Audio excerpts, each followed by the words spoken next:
Hello everybody, you know who it is here, and the time has come to film the 6th and final entry into my mini-series where I'm talking about my entire record collection from A to Z. Now, I've said before at the start of every video, this is primarily a metal channel, but for a long time I was collecting a lot of genres, not just metal. So without further ado, I just want to mention some box sets that I forgot to include in the previous videos because I keep them in a different location just because they don't fit into these particular units. The first one is this King Crimson box set, and this is the 1969 to 1972 collection. This is all of their studio albums, beautifully remastered. These are some of the best sounding records that I own. This features classics like obviously In the Court of the Crimson King, In the Wake of Poseidon, Lizard, and then I've also got some of their studio material in another box set, and this is the 1972 to 74 albums as well, also beautifully remastered, beautifully packaged stuff. Some really great box sets there with some really nice little additions, booklets, cool stuff there, all that good stuff. And then I've also got a recent acquisition, which is the Dragged into the Sunlight Hatred for Mankind box set, which features the album and some rather interesting trinkets that the band thought necessary to put in there. Cool, so starting with the, let me just get myself into a nice comfortable position on the floor here. Starting with the LPs that I've got in the rack here. So I've got Special Request Belief System. Now this is the legendary UK electronic music producer. This is a collection, a double album of deep cuts from his vaults that he lovingly curated sort of 10 years ago or so. And then I've got Spectral Wound, who are a very popular black metal group of the now. This is the album A Diabolic First, which features some great songs, my favourite being Frigid and Spellbound. Yeah, just really cool stuff, and I like the album artwork. Good band to see live as well. Following on from that, I've got Spelling with The Turning Wheel. This is a art pop artist. She has a great voice, very unique sounding. The instrumentation on this album is really great, really classy, really well produced. Following on from that, I've got this lovely Spirit Possession album. This is their second album of The Sign. This is kind of black and raw death metal, you know, very enchanting, very seance worthy, very evil and wicked sounding. Following on from that, I've got Spiritualize with Ladies and Gentlemen, We Are Floating in Space. And this is the famous Brit rock group. Just really beautiful stuff, really big, sort of stadium worthy.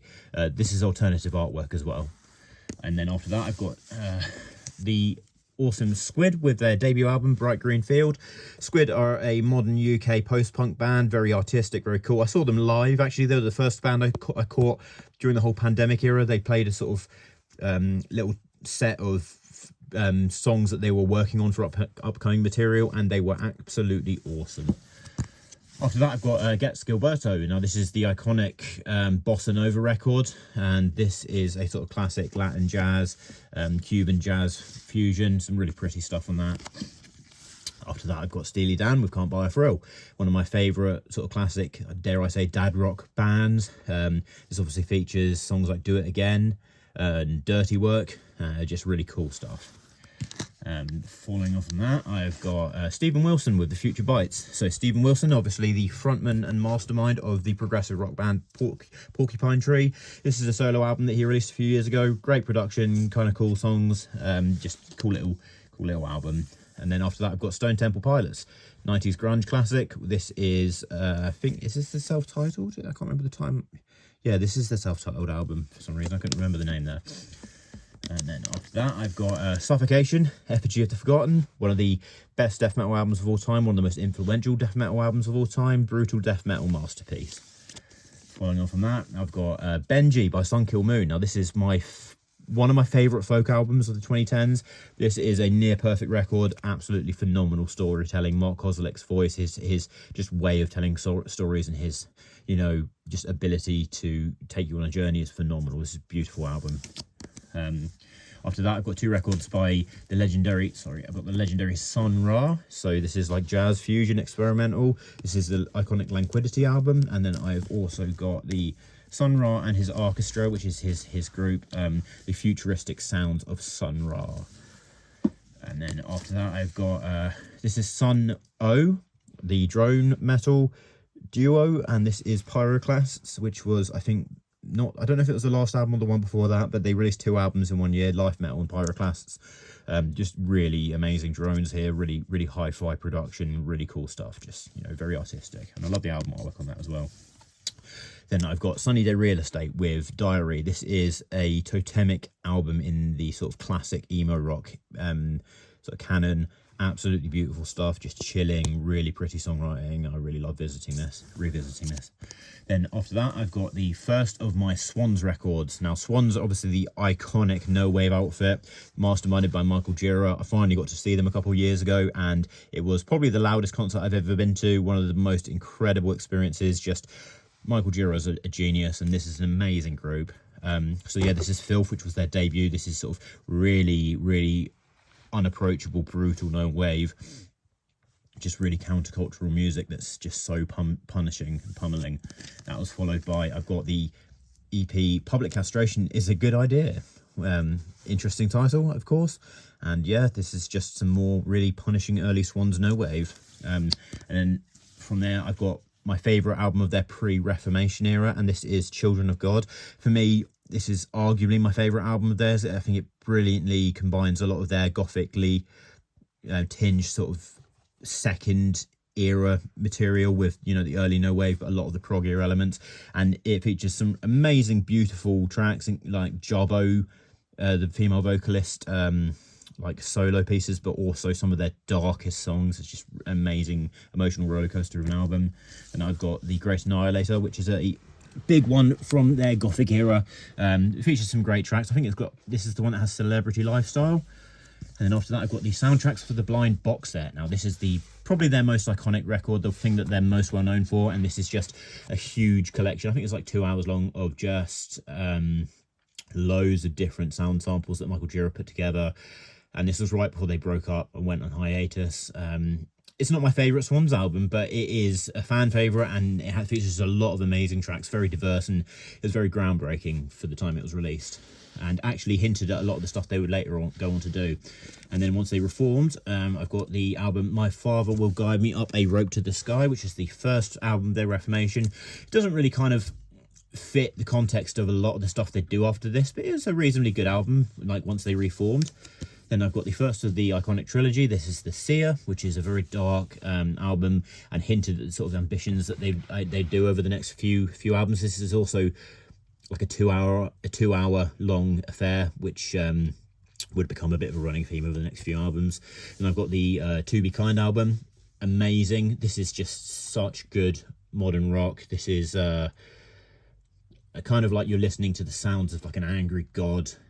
It's really weird. It's a bit all over the place instrumentally, but you know, just listen to it loud and just get lost in a 2 hour brilliant record. And then I've also got The Glowing Man, which is another incredible 2 hour journey. I love the title track on that. There's some live performance footage, and it is just absolutely phenomenal. But the production on these are, if I had to pick off the top of my head, like the best sounding vinyl I own, it would be these Swans albums, because I think Michael Gira he's an amazing producer, and just really understood how to give these the appropriate mastering. So they're brilliant. They're loud. They're not particularly heavy, but they just got to prove why good mastering can, you know, really improve the experience. Then I've got the Leaving Meaning album, which is sort of shorter songs.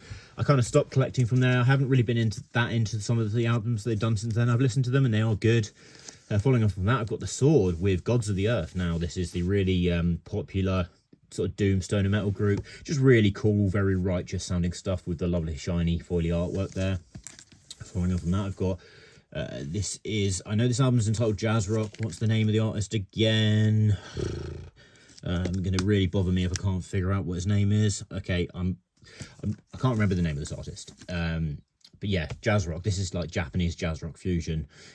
Just very cool stuff, and kind of rounding up my Japanese jazz collection. And then following on from that, I've got the first of my 2 Talk Talk albums.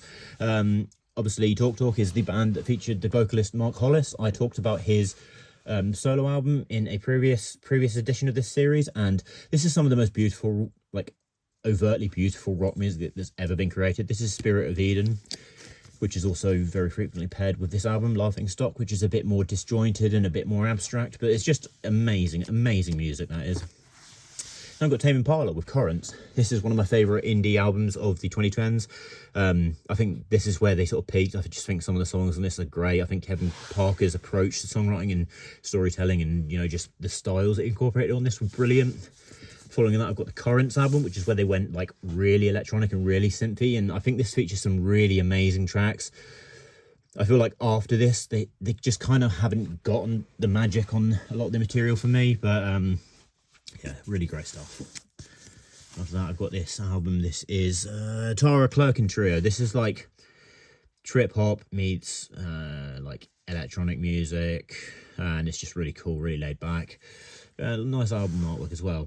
And I've got a really cool one. This is Tashi Dorji and Tyler Damon with their 2-track record, To Catch a Bird in a Net of Wind. And this is like really experimental, bombastic free jazz guitar playing with Tyler Damon's really like pummeling drumming. And it's just, yeah, it just sounds like, you know, like birds fighting. It's just really, really cool. Following on from that, this is Telephone Tel Aviv, which this is like down-tempo electronica, really soothing, really pretty stuff. And I've got Temples, who are I think they're from the UK. This is like, again, somewhat stylistically similar to Tame Impala, like electronic indie rock. Then I've got Tetragrammaticide with, let me just get this right now. This is Arachnophidian Quran. I used to be able to rattle off the title of this album in one go. Typhotantric aphorisms from the Arachnophidian Quran. Of course, easy to say. Kolkata duo, war metal, modern, brutal, some of the heaviest music I own, and that is really saying something. It's just absolutely furious. I covered their recent EP on the Zine. I've got OCs with Orc. Now, this is the band that seems to change their name with every release, and this is kind of cool, like desert rock, desert sort of doom metal as well. Thelonious Monk with the quartet, Mysterioso. And I've also got Time is a Blind Guide, Thomas Stronan, who is a band leader. This is an absolutely stunning record. I absolutely love this. It's like very spacious and lucid jazz that has like these really cool piano elements and just feels like you're there with that ice cold sea view. And then I've also got another album of his. This is Bayal with a different group. I don't think this is his quartet, but yeah, this is another ECM release, and you know, I like ECM albums. Throwing Snow, I think these guys are based out of Cambridge in the UK, and this is like another EDM album, kind of very synthetic, very electronic, very, very unique, and I think it's designed to still just have this really cool flow where you can just put it on repeat non-stop. After that, I've got this Thy Primordial album, and this is where only the seasons meet the passage of time, or the paths of time, pardon me, mark the paths of time. Long title. Amazing black metal record. I think this is Finnish. I think this is like a classic Finnish black metal record. Just really, really great stuff. And then on to the next unit, I've got Tim Hecker with Rave Death. Now, Tim Hecker is an avant-garde ambient electronic music artist. This is like really emotive stuff. Just his sound play is phenomenal, and I love that album artwork with people chucking the piano off the roof. I've also got the album that followed this up with Virgins, which is a slightly darker, kind of follows the same sort of sound palette, but it's just really intense, really immersive stuff. Then after that, I've got Tomb Mold with The Enduring Spirit. This was my favourite album of 2023. This is one of my favourite death metal albums in the sort of like traditional postmodern wave we're sitting through now, and I think they really, really achieved something special with this. The guitar playing's phenomenal, songwriting's great. It's just a really unique sound for them. And then after that, I've got Tool, the debut EP, Opiate. Now, Tool are a very precious band to me. They would probably be what I would consider to be my favourite artist from my sort of 20s. Yeah, Opiate, some classic songs there. Undertow, which is a classic post-grunge alternative 90s rock album. Iconic songs like Swamp Song, Intolerance, Prison Sex, and of course Sober. And I've got Anima, which I will show briefly because I don't like to talk about this record too much, this particular copy, because it's an original. That is their second album, masterpiece, and it's phenomenal, start to finish, absolutely fantastic. And I've got Lateralis, This is my favorite record of all time. This has been here throughout my life through many very good and very bad moments, and I still revisit it. And the songwriting, the philosophy behind a lot of this music has one of the very few albums where I can say it is genuinely affected the way I think and has helped me.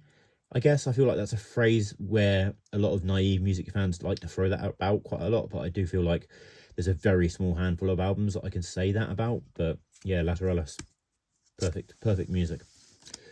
Following on from that, I've got Toshiyuki Miyama and the New Herd. This is Japanese big band jazz, and this kind of fits into that sort of whiplash brass band ensemble style. It's just really cool stuff and really heavy pressing as well. Following on from that, I've got Total with Lament. I did a video specifically about this band because I don't know what the fuck is going on with them. I've never heard anything more since they released this album. Black and hardcore, really good stuff, great artwork, furious performances. I want to hear more. Please tell me they're still alive. Okay. After that, I've got Total Self-Hatred with Apocalypse in Your Heart. And this is a very intense DSBM album. So very heavy on the emotions, very furious, very unrelenting.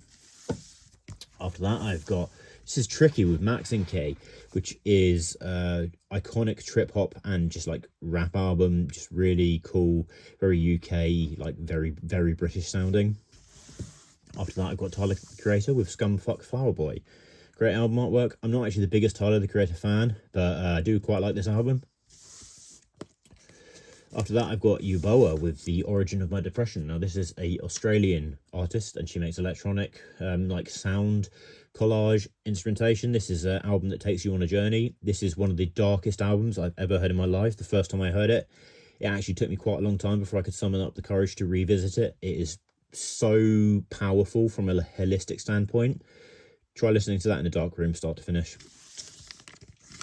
Following on from that, I've got Over with, what's the name of this album? Bergtat, and this is from there when Over used to do black metal. Believe it or not, they were actually a black metal band at one time. Fancy that, isn't it? And they were a very good black metal band back in their early days. Very, very good. Very, very hallmark stuff for black metal. And following on from that, I've got Astral Terror with Unbegotten, and this is like spacey black metal, kind of in that dark space sort of era. I got this from Altair, sorry. They're based out of Portugal. And I've got the first two Undeath albums. This is Legions of a Different Kind, and also It's Time to Rise from the Grave. Undeath obviously are the Rochester-based death metal band who are one of the biggest death metal bands of the modern era. I saw them live last year. They were very good.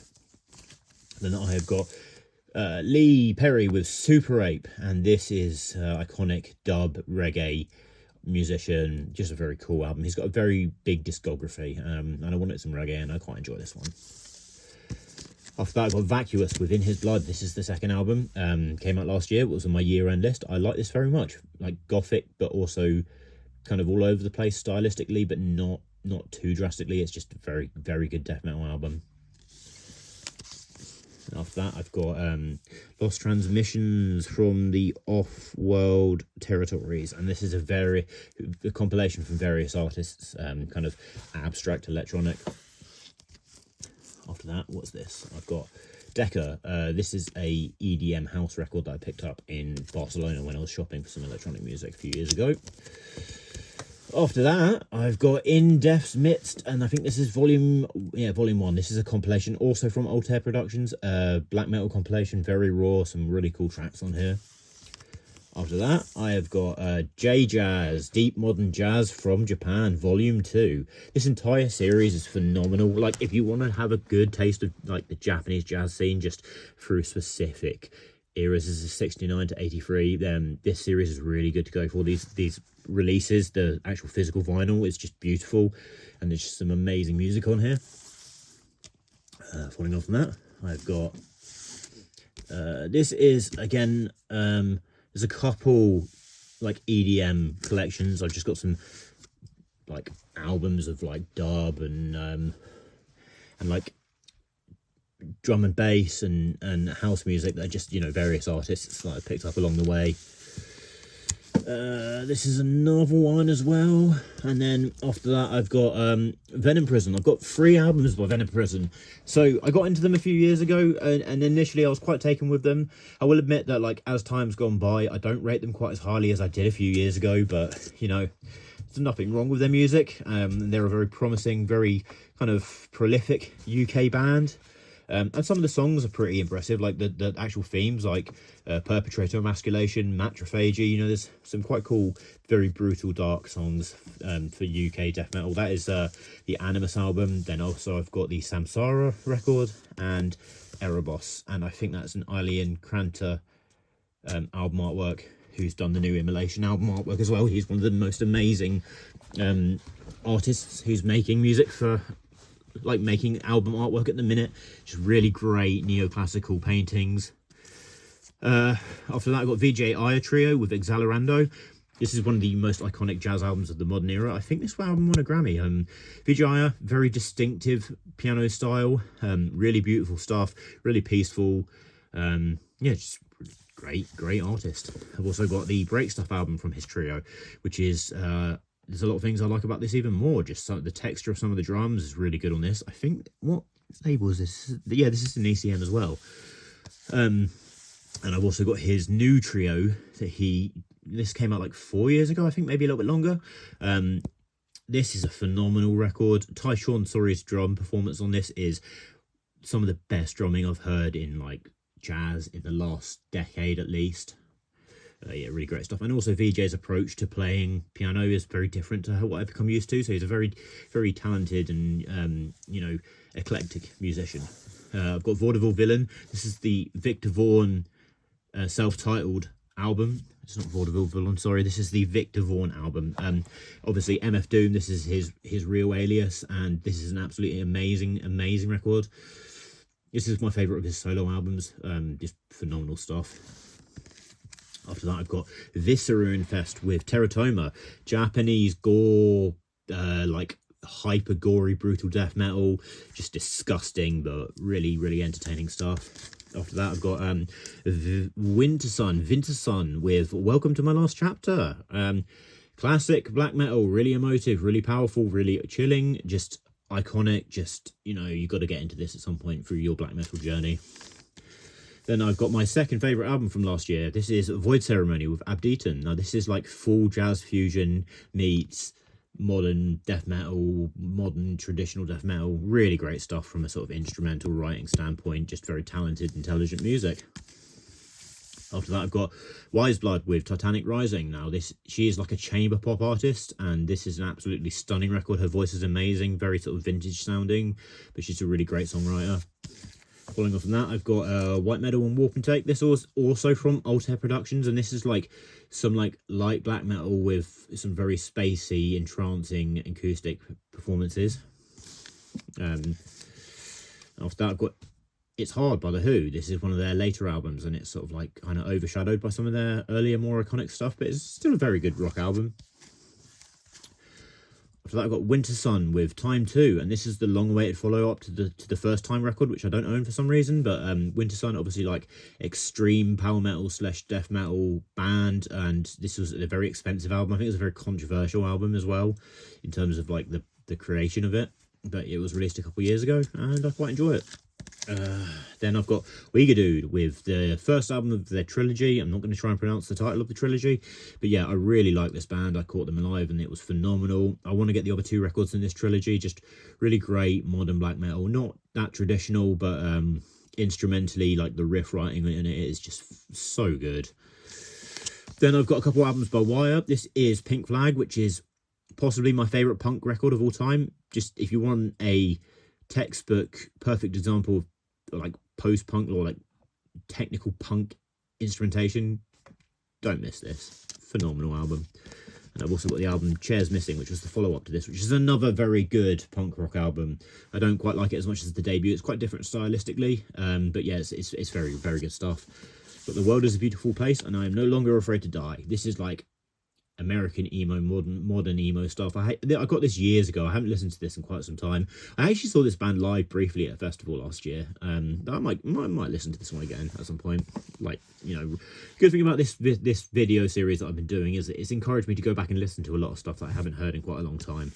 We've got Worlds Collide with Effect of the Age, hardcore punk, again, just like really intense, really furious, fast stuff. I've not listened to this in quite a long time. I want to revisit it. X-Ray Specs with Germ Free Adolescence. This is the iconic British punk rock album. This band was fronted by the brilliant lady whose stage name was Polystyrene, and yeah, just really fun stuff, really catchy. It's brilliant punk rock classic. And then after that, I've got Xantam with Altered State, and this is like fusion of death and like black and death metal, and it's just like really cool stuff. It's quite a short affair. I picked that up at All Ages Records, which is based in Camden in London. And I got the first of my 4 Yes records. So Yes are one of my favourite prog bands of all time. The Yes album, iconic. And then I've got Close to the Edge. Absolutely stunning album. The first track alone is just worth the price of admission for owning this album. And I've got Relayer, which is possibly my favourite album of theirs front to back. I just think it's really, really great stuff, really groundbreaking. And I've got the controversial Tales from Topographic Oceans, which is expansive. It is complicated, convoluted. I think it's a bit all over the place, but there is some very good music on there. And I've got Yola Tango with Electro Pura. Amazing indie rock album, just really beautiful stuff. I can't remember when this was released, if this was the 90s or not, but Yola Tango are a great group. And I've also got Yob with Our Raw Heart, and this is of course Mike Sheets' group. I thought I had Atma as well. Is that Atma? Okay, yeah, that's Atma. So they're in the wrong way around. Our Raw Heart was the last Yob album. I can't wait to see what they do next. I know Mike Sheet was in quite a bad way when this album was released, and that inspired a lot of the material behind here. This is really beautiful, like transcendental doom and stoner metal. And I've got the Atma album. This is the album that features the song Adrift in the Ocean, which is one of my favourite songs of all time. Just amazing, amazing record. I've got Zacradius, and this is the like Hellenic Canadian, I think it's Canadian, like first wave black metal album that came out last year. Yeah, just really, really great stuff.